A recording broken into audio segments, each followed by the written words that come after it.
An uncle's liver donation ends up saving Nephew's life and his own. Matt and Andrea Campbell's son faced a dire situation at just the age of 1. He required a liver transplant, one that would be a matter of life or death.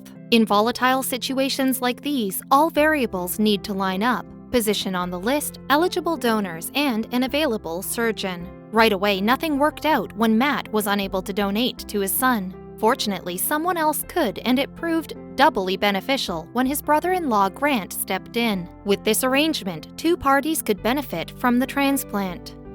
Typically, age brings experience, but sometimes only time is required, regardless of a person's age. That's how it was for Brooks, the son of Matt and Andrea Campbell, residents of Homeworth, Ohio. Around November 6, 2019, the couple noticed Brooks looked unwell. His eyes and skin had a yellow tinge. Recognizing this as a sign of jaundice, they took him to a pediatrician. Their next stop wound up being at Akron Children's Hospital, and then Cleveland Clinic Children's, where medical officials informed the Campbells that Brooks had acute liver failure. By this point, Matt and Andrea already endured the stress of chasing an elusive diagnosis for their baby. Now they needed to arrange a liver donation to save his life. Matt elaborated, "So it's a little daunting, knowing they can't figure it out, and you rely on all the doctors and nurses and all of their expertise, so it's scary from that standpoint. And then, once they mentioned transplant, I can't imagine being any more worried than we were at that point." Dr. Koji Hashimoto, who works as the clinic's director for living transplants, emphasized the importance of speed.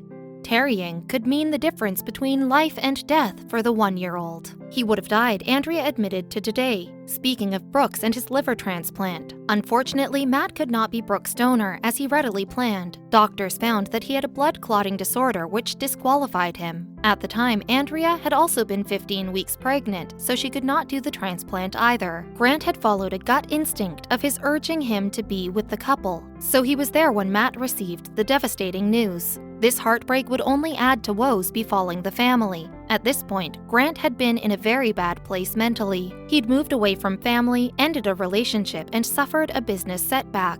All the while, he felt unloved because he'd fallen into isolation with no one to vent to.